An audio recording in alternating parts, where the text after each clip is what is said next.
Hey everyone, welcome back. It's Dawn, and this is going to be just a quick, hopefully quick little mixing video where I'm going to show you what to do if you have a gloss gel like this one that is too thick and foams up too much when you try to mix it down into your Floetrol.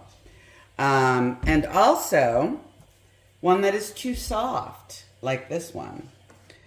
And then I'm going to show you how I mix my pigments and my colors at the same time. So, to get started, I have my heating pad.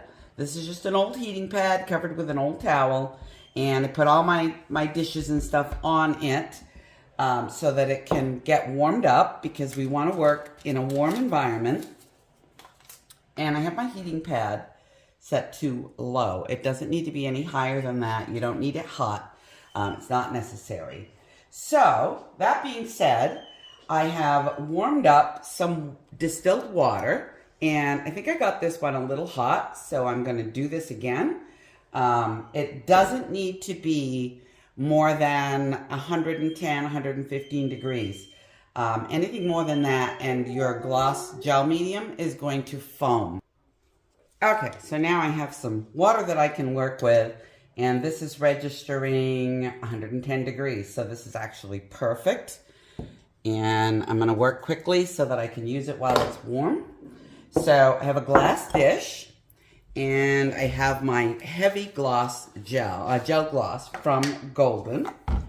This is a 3-ounce paper cup, and I'm going to fill this with the heavy gel.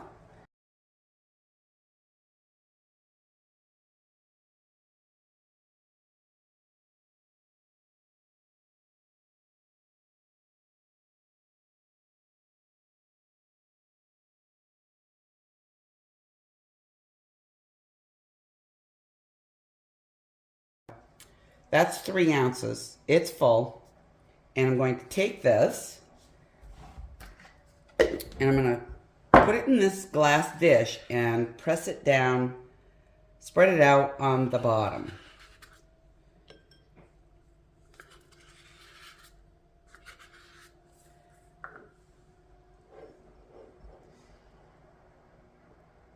I had a lengthy back and forth discussion with a representative from Golden, and I learned that all of their all of their gel mediums start with GAC 100. This is a liquid binder, so think of this as clear paint. So if you just put acrylic ink or a little bit of tube paint or pigment in this, you actually get a thin paint or a fluid paint. And this is the base that starts all gel mediums. And it also, they add thickeners to create, I'm not sure what the thickener is, but they add thickeners to make the product, obviously, thicker. So I've got this smoothed to the bottom, and there's a method to my madness.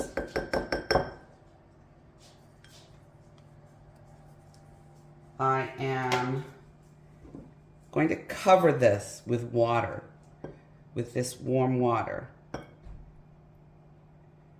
Just cover the surface, not a whole lot of water. I want to mix this down and I can add more water after a bit. So I have this, I have a layer of water over the entire surface of this. And you do want to make sure that all the gel is covered. And then I'm going to drop a dish over the top and put it on the heating pad. That's going to sit there warming for 30 minutes before I try to stir it. While that is doing its thing, I'm going to mix up this soft gel to show you how I mix I normally use, oh my goodness, my cover has sealed on.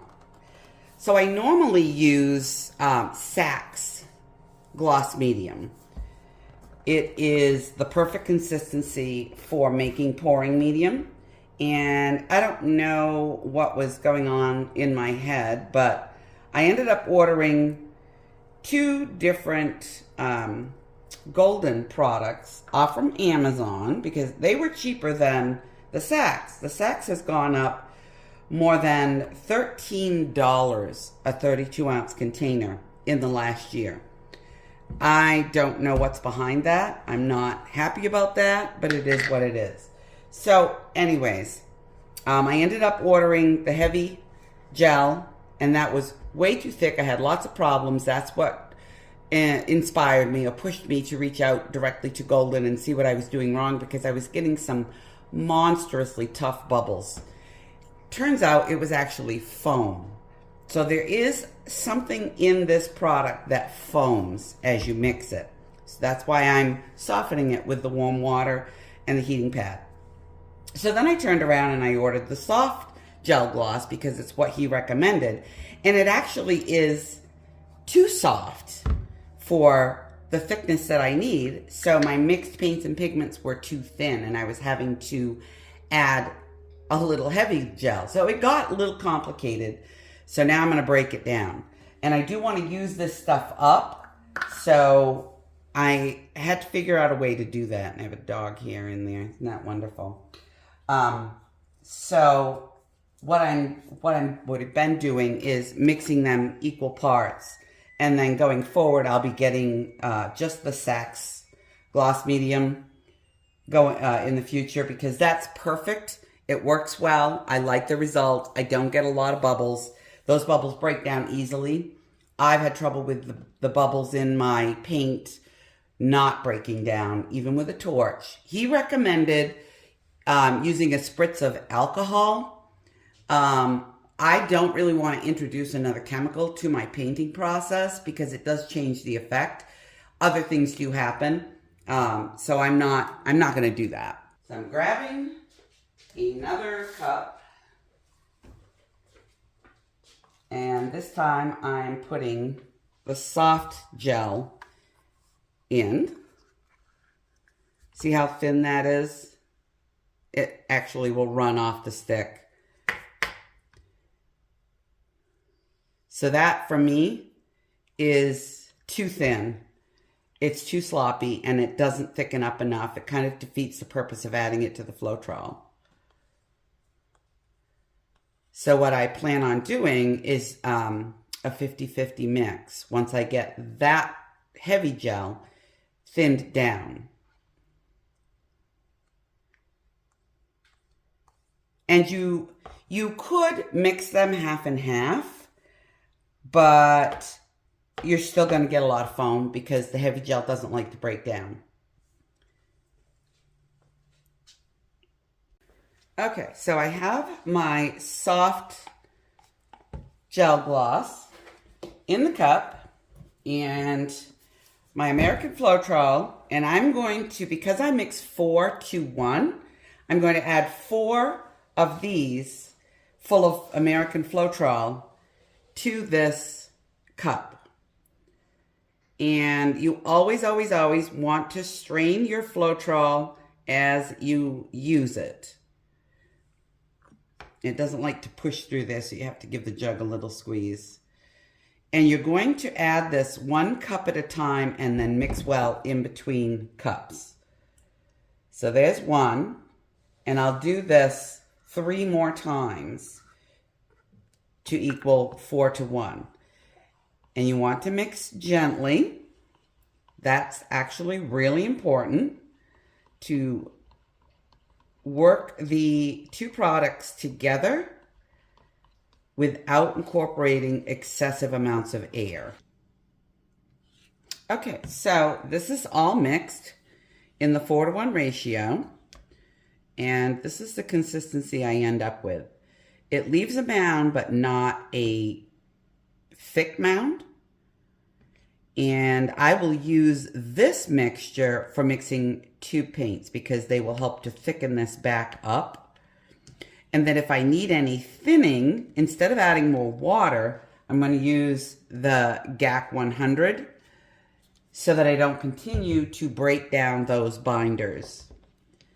So let's check in on our heavy gel.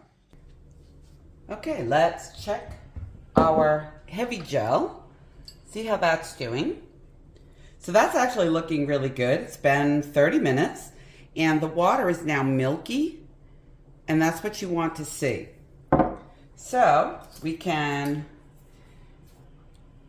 start to mix that and see if it has softened. And it has. I'm going to mix the water all in, and then check my consistency. For me, I like to continue to, if I need to continue to break this down or thin it down, I use the GAC 100 instead of more water. And here's the theory behind it. The thicker the medium, so if you're using the heavy or extra heavy, and you're using water to kind of melt it down, theoretically, there's less binder in a thicker gel and more thickener. So if you add more water, you are breaking down the binders faster. So for me, I would rather add more binder so that I don't break that binder in the product. So this is looking like it, because it's lumpy with the water incorporated, that's looking to me like it's going to need to be thinned down a little more, because as you know, as you continue to stir, the product thickens because you're getting the softer parts mixed in with the still thicker parts. And again, you're making sure that you're not incorporating a lot of air. So you're not going to whip this. You're not going to lift your stick repeatedly. You're just going to keep your stick on the bottom and continue to do circles until it's all incorporated. Pulling from the sides, just like this, and the bottom, until you get it entirely mixed up into a smooth gel. Okay, so for the most part, this is incorporated, and it's still a little thick. A little. It's not terribly thick. It has come down in consistency considerably. So I'm going to add probably an ounce of GAC 100.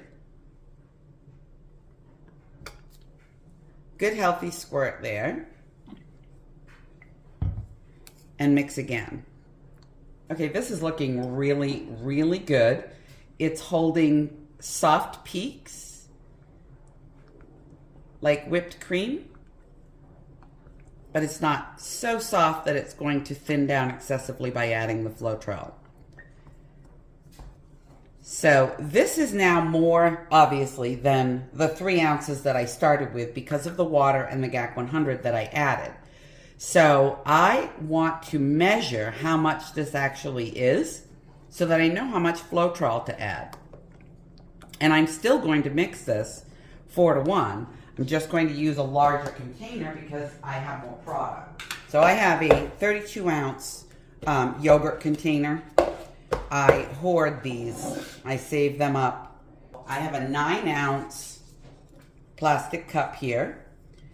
And I'm going to pour this into that.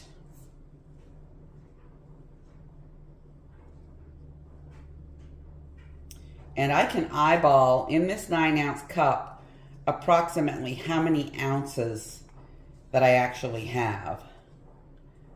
And it's looking like we're going to come up on about 6 ounces, so I've doubled the volume here. It is important to measure because too much gloss gel medium or not enough does change how your paints behave and how your cell activator, if you're using it, will react. If you're just doing regular acrylic pours, not trying to mimic the bloom, then you're fine. It doesn't matter. So in a 9-ounce cup, this is 3/4 full, taking into account that the top is larger. So I'm going to say I have 6 ounces here. So this I can actually mix to a full 30 ounces. All right, so now that I have all of this in the container, I'm not going to repeat and bore you.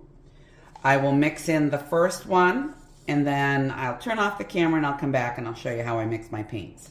Let's keep my fingers crossed here that I actually have 24 ounces left. If I don't, it's not a big deal. I can finish mixing this down another day. So that's going in on top of my gloss medium. And I want to get all of that out of the cup because there is still some gloss gel in there as well. So I'm just using one of these craft mixing spatulas.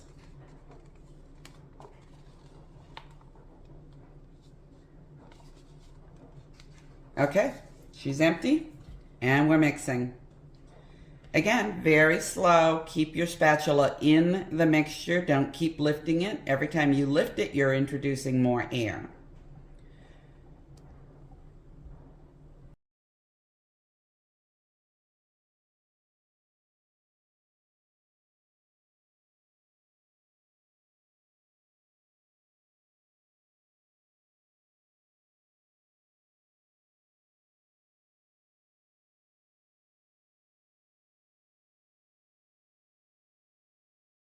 Okay, so that's what I want my mixture to look like when it is 50-50 with Floetrol.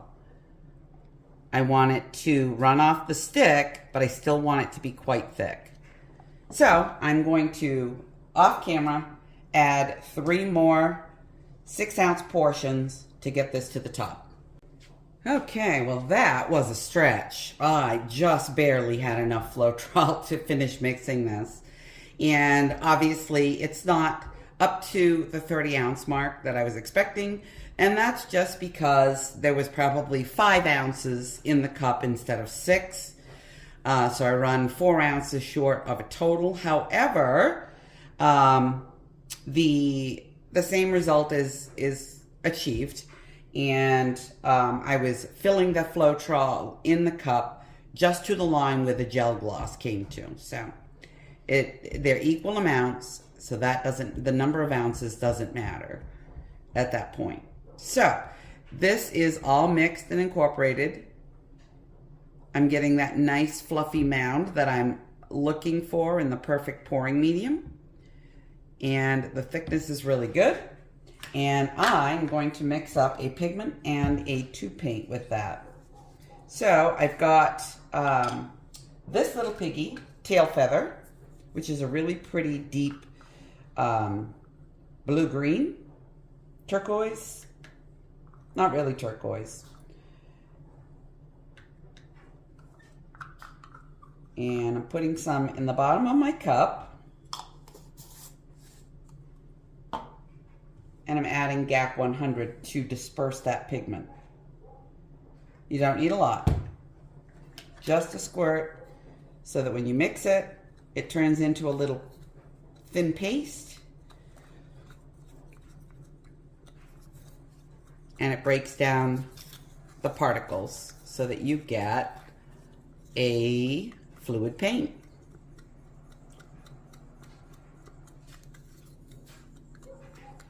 Now I'm mixing up a lot of this because I don't use it a lot.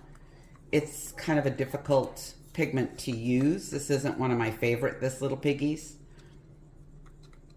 In fact, it's my least favorite besides the Payne's Gray, or King of Pain. So I'm just mixing this until I don't see any more granules. And it's nice and smooth. So there. She's all incorporated. And then I don't have a lot of pigment here, so I'm not going to put a huge amount of pouring medium. I don't want to thin it excessively.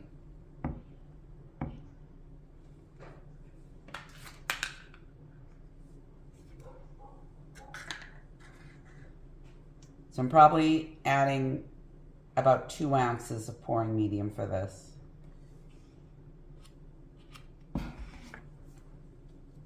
And just mixing it up. And one thing to keep in mind, because all of these products are white when they are wet, they're not clear until they dry. You need to get used to seeing a milkier color or a duller color. Now, what will happen with the pigment, and this has been my experience, is once this is sat for a day or two, the shine will come up and disperse within it, and it will be shiny when I actually go to use it. But it will dry to its glorious shine and shimmer. And the same thing goes for tube paints. You don't want to mix them especially deep because they'll dry black. They need to be lighter than what you're wanting to see when it's dry. So that's all mixed in. And that looks really good. The consistency is good for a bloom. I'm getting a nice mound. It is leaving a trace that is about 3 seconds. So that is how you mix the pigment. No lazy mixing with this either. You need to incorporate everything.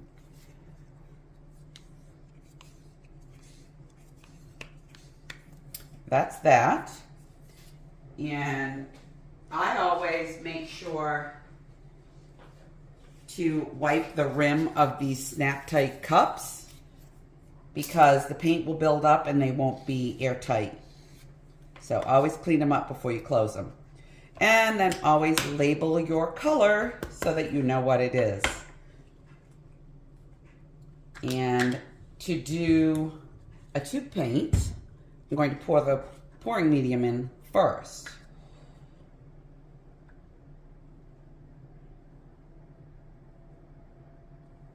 I'm leaving enough room for the tube paint and to add some either water or GAC 100. In this case, I'll be using GAC 100 to thin this if it needs it. Oops, left my heating pad on. So I'm going to mix Amsterdam Permanent Blue Violet. And this is semi-transparent. And I'm going to start with just that much paint.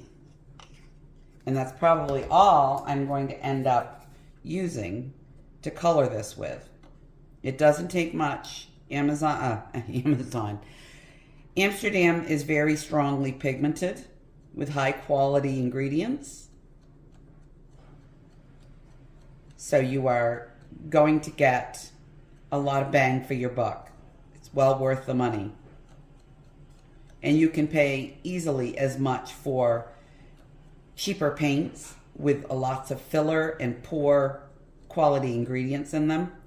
So that's why I love my Amsterdam paints. They are affordable and they are quality.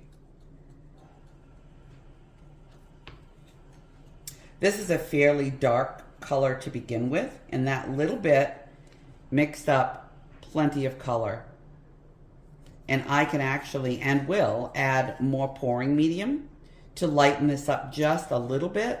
Otherwise, it's going to dry dark like the tube. And we don't want that. So as you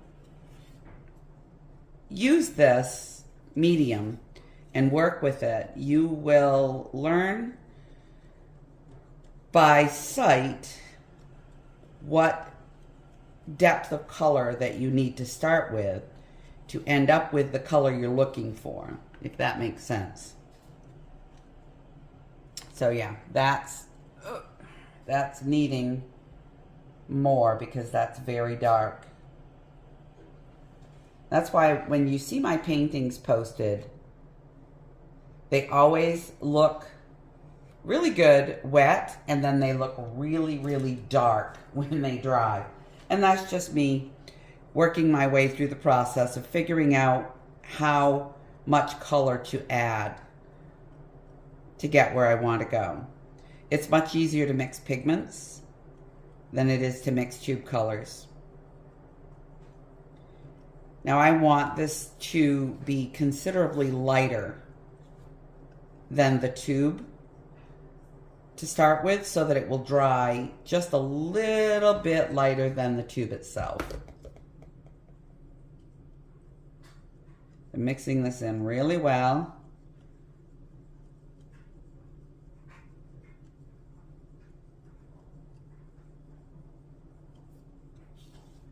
And I've got a nice medium blue violet that will dry to just the right color. And that, my friends, is how I mix my paints and my mediums. If you have questions, please feel free to leave them in the comments. I'd be happy to answer. You can connect with me on Facebook, either on my personal page or my Vegas Maniac Designs page. Either one is fine. And I thank you for watching. I hope this was helpful for you. This is Sunday, so I hope you guys have a great week, and I will catch up with you very soon.